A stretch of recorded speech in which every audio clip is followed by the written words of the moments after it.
Sebuah kisah tragis, seorang pejabat di Sumatera Utara.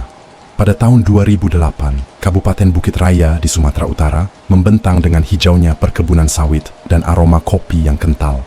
Namun, di bawah kemakmuran semu itu, tersembunyi Desa Mahaka, sebuah desa yang di bawah kepemimpinan Camat Haryando Sabarat, telah menjadi kuburan bagi harapan rakyatnya. Haryando, seorang pria berusia 50-an, dengan perut yang semakin membuncit dan cincin batu akik besar di jari manisnya, adalah representasi sempurna dari pejabat serakah. Jargonnya saat kampanye adalah membangun Mahaka dengan hati, tetapi tindakannya justru merobohkan kesejahteraan warganya dengan keserakahan.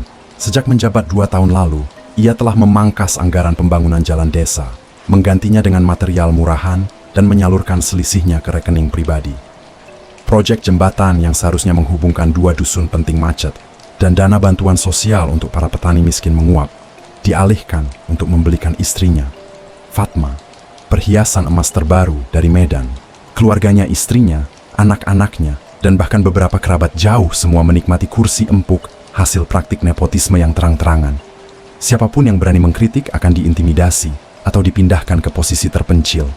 Haryando tidak hanya korupsi, dia adalah tirani yang mendustakan janji, menzolimi rakyatnya, dan mengkhianati amanah hanya untuk memperkaya diri. Pada pertengahan tahun 2008, Mahaka mendidih, bukan karena panasnya matahari, melainkan karena kebencian yang terpendam. Penduduk desa yang dulunya menyambut Haryando dengan meriah, kini hanya bisa menatapnya dengan pandangan dingin dan penuh dendam. Mereka tahu membalasnya secara hukum nyaris mustahil. Maka, bisikan dan sumpah serapah mulai mengudara, mencari jalan spiritual yang lebih purba dan mematikan. Teror dimulai perlahan, seperti demam ringan yang terus-menerus. Fatma, istri Haryando, mulai mengeluhkan sakit kepala hebat yang tidak bisa disembuhkan oleh obat apapun. Dalam sebulan, tubuhnya yang gemuk menyusut drastis, matanya cekung, dan ia sering berteriak di malam hari, mengklaim melihat sosok kurus dengan mata merah yang berdiri di sudut kamar. Haryando awalnya menganggap itu hanya stres, namun kegelisahan merayap ke dalam rumah mewahnya. Suatu malam, ia bangun dari tidur karena bau hangus yang sangat kuat, seperti bau kemenyan yang dibakar di kuburan tua, padahal rumahnya ber-AC dan steril. Saat mencari sumber bau, ia melihat bayangan hitam menjulang di balik jendela kamar tidurnya, sosok yang terlalu tinggi untuk manusia biasa, seolah-olah ia terdistorsi oleh panas. Ketika ia menyalakan lampu, bayangan itu lenyap, tetapi meninggalkan embun dingin yang membuat bulu kuduknya berdiri. Keesokan harinya, ia menemukan sebuah bungkusan kecil di bawah pohon mangga depan rumahnya. Bungkusan kain hitam itu diikat dengan benang merah dan berisi tanah kuburan, rambut gimbal, dan pecahan kaca. Seorang kerabat jauh yang bekerja sebagai juru kunci makam desa dan juga salah satu orang yang Haryando singkirkan dari posisi strategis, mengirim pesan singkat padanya. Melalui surat ini kami menyampaikan padamu, wahai manusia serakah, kami bersumpah hidupmu tidak akan pernah tenang. Jabatan dan hartamu tidak akan bertahan lama lagi. Hukuman dari Tuhan terlalu lama. Jadi lebih baik mempercepatnya dengan cara kami sendiri. Kau adalah manusia sampah, hina yang buta terhadap penderitaan orang lain. Enyahlah engkau. Haryando gemetar. Ia tahu persis siapa saja yang menaruh dendam. Sepupunya yang kalah tender jembatan, petani yang tanahnya diserobot, bahkan beberapa bawahannya yang ia pecat tanpa pesangon. Kekayaan yang ia tumpuk kini terasa seperti belenggu timah. Kekuatan sihir itu semakin intens. Haryando tidak bisa lagi tidur nyenyak. Jika ia memejamkan mata, ia melihat wajah-wajah rakyatnya yang menangis, para janda tua, yang bantuan hidupnya ia potong. Anak-anak yang putus sekolah karena ayahnya kehilangan pekerjaan. Wajah-wajah itu kemudian berubah menjadi iblis bermata merah yang menyeretnya ke dalam lumpur hitam pekat. Di siang hari, teror itu bermanifestasi secara fisik. Piring keramik di dapur pecah dengan sendirinya. Televisi di ruang tamu menyala dan mati, menampilkan noise putih disertai suara ratapan perempuan. Puncaknya, saat ia mengadakan rapat di kantor camat, tiba-tiba seekor ular kobra besar berwarna hitam pekat muncul dari bawah meja kerjanya. Semua staf berlarian, meninggalkan Haryando yang terdiam kaku, matanya terpaku pada tatapan dingin sang ular. Ia memanggil seorang dukun terkenal dari desa seberang. Dukun itu, setelah melakukan ritual, langsung menolak imbalan Haryando. "Tuan Camat," kata dukun itu, wajahnya pucat. "Bukan 1 atau 2 roh yang mengejar Tuan. Ini adalah kumpulan roh-roh pendendam yang dikirim oleh banyak orang. Mereka tak meminta uang, mereka meminta keadilan yang Tuan curi. Saya tidak bisa melawan mereka semua. Energi kebencian dari Mahaka sudah terlalu tebal. Tuan harus membersihkan hati Tuan, bukan rumah Tuan. Haryando mengusir dukun itu. Ia tidak percaya pada hati nurani, ia hanya percaya pada kekuasaan. Ia mencoba memanggil polisi dan Hansip untuk menjaga rumahnya 24 jam. Namun, teror itu bukan pencuri biasa, ia menembus dinding dan penjaga. Para Hansip yang berjaga pun mengundurkan diri setelah melihat penampakan-penampakan di tengah malam. Pada minggu terakhir bulan November 2008, Haryando mulai berbicara sendiri. Ia menuduh istrinya, anaknya, dan bahkan anjing peliharaannya bersekongkol dengan roh-roh jahat. Paranoidnya memuncak, dan ia mulai menyimpan sebilah parang di bawah bantalnya. Jumat malam yang hujan, 5 Desember 2008, menjadi malam terakhir bagi Haryando Sabarat. Ia terkunci sendirian di kamar tidurnya, menggigil di bawah selimut tebal. Fatma dan anak-anaknya sudah mengungsi ke rumah kerabat di kota karena tidak tahan lagi dengan gangguan non-stop tersebut. Di tengah keheningan, ia mendengar bisikan, bukan dari luar, melainkan dari dalam dinding kamar. Bisikan itu memanggil namanya, menyebutkan setiap detail kejahatannya.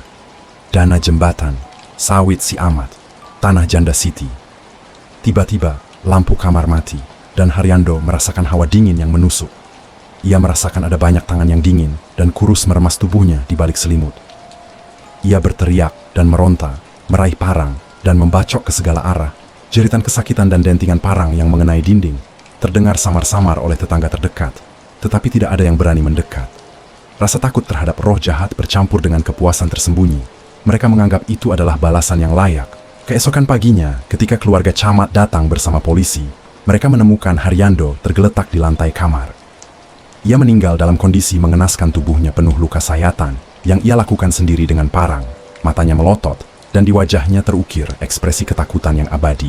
Dokter menyimpulkan penyebab kematian sebagai serangan jantung mendadak yang dipicu oleh trauma dan ketakutan ekstrim, diperparah dengan kehilangan darah. Kematian Haryando Sabarat menyebar cepat di desa Mahaka, tetapi reaksi yang muncul bukanlah duka, melainkan kelegaan yang dingin. Sesuai tradisi, jenazah seorang pejabat harus dihormati. Namun, ketika tiba saatnya mengurus mayatnya, fakta pahit dari kehidupan zalim, Haryando menampar wajah keluarganya. Kepala desa yang baru, takut akan kutukan atau kemalangan, secara halus menolak meminta warga untuk membantu. Pengurus masjid, yang dulu didanai oleh Haryando dengan uang hasil korupsi, menolak mensolatkan jenazahnya. "Maaf Bu Fatma," kata imam masjid dengan suara rendah. "Ada desas-desus yang sangat kuat di desa. Kami takut jika kami mensolatkan beliau, kemalangan akan menimpa keluarga kami. Banyak hati yang terluka karena ulah almarhum. Tak ada yang mau memandikan jenazah, takut bersentuhan dengan tubuh yang disinyalir telah disentuh oleh roh jahat. Tak ada pemuda desa yang mau memanggul keranda, apalagi menggali liang lahat." Akhirnya, prosesi penguburan Haryando Sabarat menjadi pemandangan yang menyedihkan dan tragis. Hanya Fatma dan kedua putranya, didampingi oleh 2 orang kerabat jauh dari kota yang kasihan, yang mengurusnya. Mereka menyewa 2 orang buruh harian dari luar desa, yang bahkan tidak tahu siapa Haryando, hanya untuk memandikan dan menguburkannya. Salat jenazah dilakukan di rumahnya, dipimpin oleh seorang ustadz muda yang didatangkan khusus dan dibayar mahal dari kabupaten sebelah. Di pekuburan, yang biasanya dipenuhi ratusan pelayat, hanya ada 7 orang yang berdiri menyaksikan liang lahat ditutup. 7 orang di bawah langit Mahaka yang mendung. Tidak ada pidato, tidak ada tangisan tulus. Yang ada hanyalah keheningan pahit yang menyelimuti pemakaman itu, seolah-olah bumi Mahaka sendiri menolak untuk menerima jasadnya. Kematian Camat Haryando Sabarat menjadi legenda horor di Sumatera Utara. Bukan karena ia dibunuh oleh perampok atau sakit biasa, melainkan karena ia dibunuh oleh gabungan energi kebencian dan keadilan spiritual yang tak terhindarkan. Kisahnya menjadi pengingat abadi bagi siapapun yang menduduki jabatan, bahwa setiap pengkhianatan terhadap rakyat akan selalu dicatat, tidak hanya oleh hukum dunia, tetapi juga oleh kekuatan yang jauh lebih tua dan lebih menuntut. 15 tahun berlalu, tetapi bayangan Haryando Sabarat tidak pernah benar-benar pergi. Dosa-dosanya tidak hanya mengubur dirinya, tetapi juga mencengkeram erat nasib istri dan kedua anaknya Santi, yang kini berusia 30 tahun, dan Bimo, 28 tahun. Fatma, yang kini hidup menua dalam penyesalan dan keputusasaan, menjual rumah mewah mereka yang sudah terlanjur berhantu dengan harga sangat murah, lalu pindah ke kota kecil. Namun, kekayaan haram itu tidak membawa kedamaian. Sebagian besar aset mereka disita negara, dan sebagian lagi terpakai untuk menutup hutang-hutang mendiang suaminya. Fatma menghabiskan hari-harinya di kursi roda, tubuhnya lemah, pikirannya dipenuhi bisikan penyesalan. Ia menyesal menikmati uang yang ia tahu berasal dari air mata rakyat Mahaka. Bagi Santi dan Bimo, hidup adalah hukuman abadi. Dimanapun mereka berada, mereka akan selalu dikenali sebagai anak camat koruptor Mahaka. Santi, yang mencoba membangun karier sebagai guru di Medan, selalu dihadapkan pada tatapan dingin dan bisikan sinis. Orang tua murid menjauhinya, karena dendam lama ulah dari ayahnya dan reputasi buruk keluarganya. Saat ia melamar pekerjaan, resumenya selalu ditolak setelah nama Sabarat itu muncul. Ia menjadi penyendiri, terperangkap dalam rasa bersalah atas kemewahan yang ia nikmati di masa lalu. Kemewahan yang kini terasa seperti racun. Bimo berusaha lebih keras, mencoba menyucikan namanya dengan bekerja di LSM sosial. Namun, di setiap rapat, ia harus menghadapi pertanyaan tajam atau tuduhan tersembunyi. Apakah Anda menggunakan uang ayah Anda untuk membiayai ini? Atau, bagaimana bisa anak seorang camat zalim berbicara tentang keadilan? Bullying verbal ini berlanjut hingga ke dunia maya, di mana komentar-komentar kejam terus merundungnya, menyebutnya pangeran nepotisme. Meskipun ia hidup sederhana, Bimo akhirnya tidak mampu menanggung beban warisan ayahnya. Ia mulai menderita depresi klinis yang parah. Ia melihat bagaimana seluruh masyarakat seolah-olah bersatu untuk menghukumnya atas dosa yang tidak ia lakukan. Ia merasa tidak layak hidup. Setiap napas yang ia hirup terasa seperti utang yang belum terbayar kepada rakyat Mahaka. Puncaknya terjadi pada suatu malam di bulan Januari 2023. Bimo menulis surat singkat kepada Fatma, meminta maaf karena ia tidak cukup kuat untuk membawa nama Sabarat. Ia kemudian mencoba bunuh diri dengan menenggak obat tidur dosis tinggi. Fatma menemukan Bimo tepat waktu dan segera membawanya ke rumah sakit. Bimo berhasil diselamatkan, tetapi dokter menyatakan ia memerlukan perawatan kejiwaan intensif. Di ranjang rumah sakit, Fatma menangis terseduh-seduh, memeluk Santi. Mereka berdua menyadari bahwa kutukan yang dikirim oleh roh-roh pendendam itu tidak hanya berakhir pada kematian Haryando. Itu adalah kutukan turun-temurun. Sebuah peringatan keras bahwa kezaliman dan korupsi tidak hanya merusak nyawa orang yang melakukannya, tetapi juga menghancurkan masa depan orang-orang yang dicintai, meninggalkan mereka dalam stigma abadi yang lebih menyakitkan daripada kematian itu sendiri. Mereka akhirnya mengerti bahwa uang dan kekuasaan Haryando adalah belati bermata dua yang menusuk Mahaka, dan kemudian dengan kejam kembali menusuk jantung keluarganya sendiri.